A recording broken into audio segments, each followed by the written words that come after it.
Procrastination is much more than just the thief of time. The dread of doing a task uses up more time and energy than doing the task itself.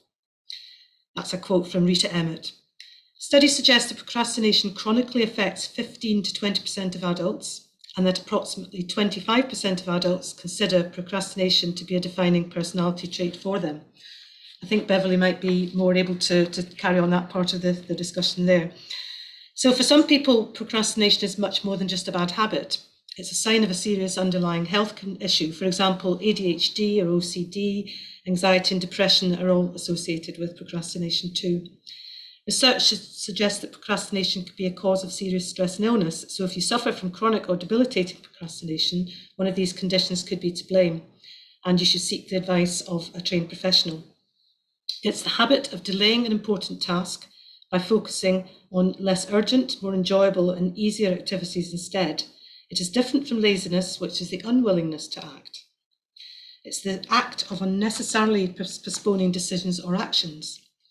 It can restrict your potential, it can undermine your career, it can also disrupt teamwork, reduce morale, and even lead to depression and job loss. So it's crucial to take proactive steps to prevent it.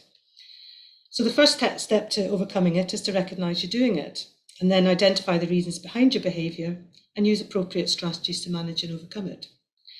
There are many articles on the type of procrastinators there are, 3 or 4 or 6 or more. I'll just look at 4.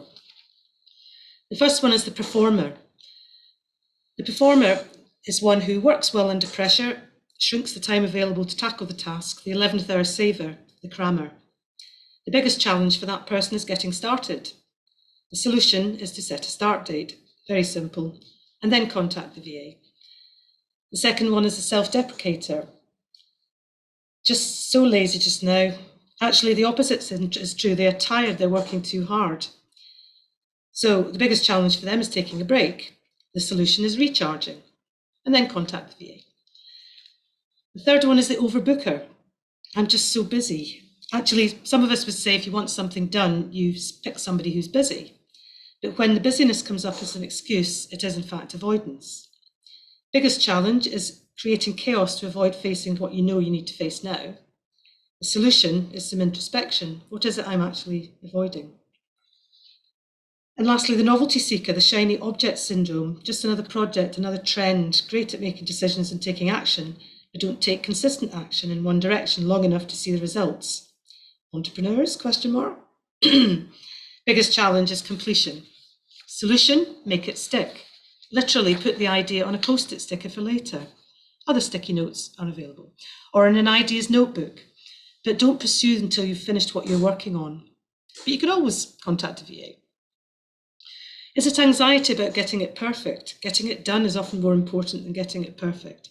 Is it anxiety about not knowing how to do it and not wanting to ask anyone? Or simply you just don't want to do it, you don't like the task? The main cause is a lack of self-regulation. So there are 4 interlinked causes with this. The first is expectancy. We underestimate our chances of doing well at the task, which reduces our overall motivation. The second is our sensitivity to delay. Many of us fail to properly recognise how badly our current delaying tactics will affect the chances of completing on time. Thirdly, we fail to appreciate the value of the task and the benefits of getting it done on time, which means that we favour our immediate pleasure over long-term consequences.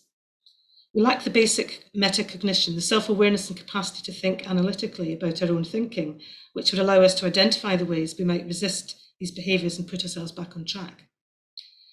Here are 4 reflection points. How would someone successful complete the goal? How would you feel if you don't do the required task? What is the next immediate step you need to do?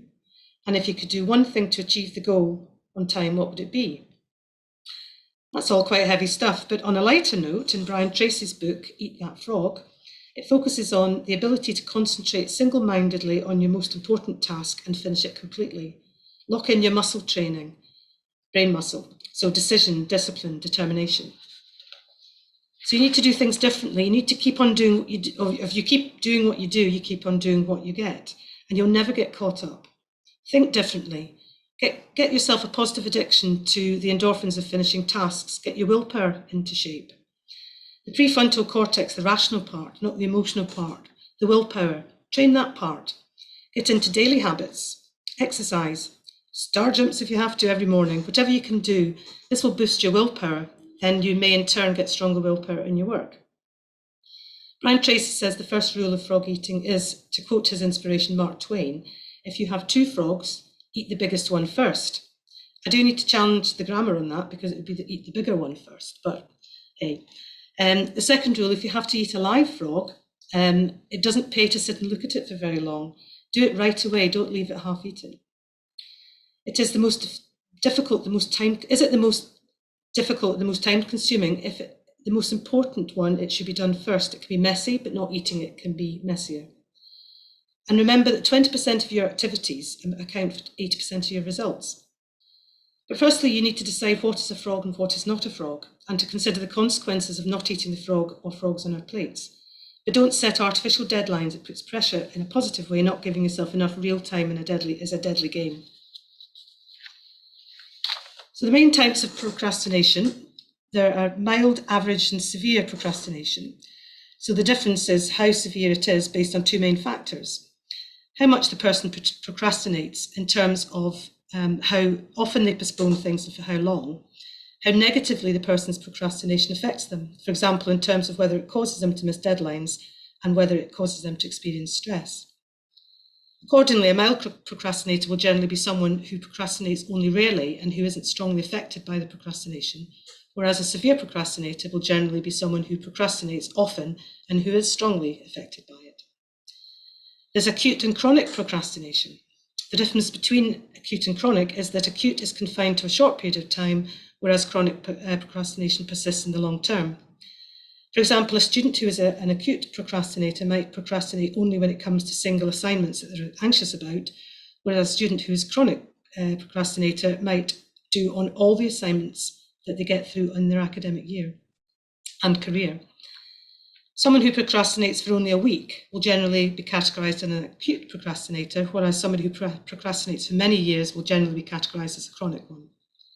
An important caveat is that chronic procrastination is about the long-term tendency to postpone things rather than about the tendency to postpone things for long periods of time. This means, for example, a chronic procrastinator may postpone tasks for only a few hours at a time, but this still constitutes chronic if they display this tendency over a course of years. It's like most illnesses and conditions. And then there's anxious and hedonistic procrastination. Anxious involves postponing things despite an intention to work on them and despite the awareness that the delay is self-defeating and irrational, whereas hedonistic procrastination involves postponing things voluntarily due to prioritisation of enjoyable activities or due to lack of caring. An anxious procrastinator might postpone a task because they're afraid of getting negative feedback from others, whereas a hedonistic procrastinator might postpone the same task so they can spend time having fun with their friends. Anxious procrastination is also referred to as traditional procrastination or irrational delay, while hedonistic procrastination is referred to hedonistic delay also. An associated one is arousal delay, which involves deliberately postponing things until right before the deadline due to a preference for working under pressure or experiencing the excitement of finishing things at the last minute. This categorisation scheme for procrastination types of delay is similar to another categorisation which draws a distinction between avoidant procrastination, which involves delaying due to fears and anxieties, arousal procrastination, which involves waiting until right before the deadline, and decisional procrastination, which involves an inability to make decisions in a timely manner. And I think that's the section that most people will be able to think around themselves where they might fit. There's active and passive. There's a deliberate delay that leads to positive outcomes, whereas passive involves involuntary delay that leads to negative outcomes. An active procrastinator might postpone tasks until right before the deadline because for doing so helps them perform better, where a passive procrastinator might postpone tasks for so long they miss deadlines because they feel anxious. And so this goes on. There's concerned and unconcerned, there's optimistic and pessimistic. Procrastinators who differ based on personality traits such as extroversion, the trait of being outgoing and social, and neuroticism, the tendency to be prone to negative emotions and psychological stress. Anxious idealists who are afraid of failure, daydreamers, easily bored by their work, and avoidant postponers who postpone tasks they think threaten their autonomy. But if you need to stop procrastinating, you need to do the following. Make your environment as conducive to taking action as possible. For example, you can remove distractions from your work environment even if you're not ready to get started. Arrange some immediate reward. This doesn't work for everyone, but if you manage to get started, it can be relatively small, but it means you'll receive it in the very near future. Ask yourself, if I were to take action right now, what's the smallest possible step I could take?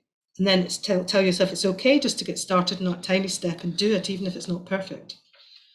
What's causing me to procrastinate? Figure out what your goals are and make sure that they're clearly defined, possible to accomplish, and significant enough to allow you to achieve meaningful progress. Figure out when, how, and why you procrastinate by examining situations where your tendency to postpone things is preventing you from achieving your goals. Create a plan of action based on relevant anti-procrastination techniques while taking into account both your goals as well as the nature of it. And implement your plan and monitor your progress while making sure to refine your approach by figuring out which techniques work for you. If you're disorganized, 6 strategies to help you get organized. Keep a to-do list. This will prevent you from conveniently forgetting about those unpleasant or overwhelming tasks. Prioritize your to-do list using Eisenhower's urgent important principle, which I'll just share on the screen just now. Can everybody see that one? Yeah. So the urgent, not urgent choice, the important, not important. So do it now if it's urgent and important. If it's not urgent, but it is important, do it later. If it's not important and it's urgent, delegate it. If it's not important and it's not urgent, delete it. There's some simplicity in it.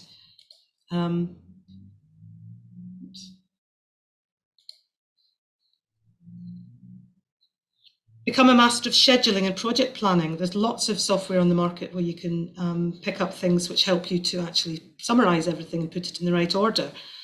Tackle the hardest tasks at your peak times. Do you work better in the morning or the afternoon? Don't leave your big tasks till later.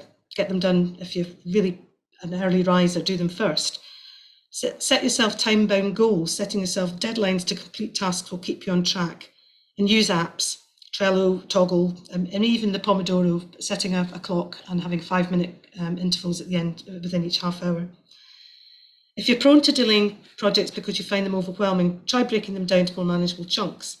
Organise your projects into smaller tasks and focus on them rather than starting them rather than finishing them, or hire a VA. From the final chapter of Eat That Frog, in order to eat the proverbial frog, we must focus 100% on the task until the frog is consumed. The highest level of efficiency is achieved when time that should be dedicated to one task is not cut up and redistributed to others. To dramatise the metaphor, if you leave the half-eaten frog, it may be harder to come back to. Focus on that frog. So the head dump, you can head dump, and I won't go into that because that takes too long.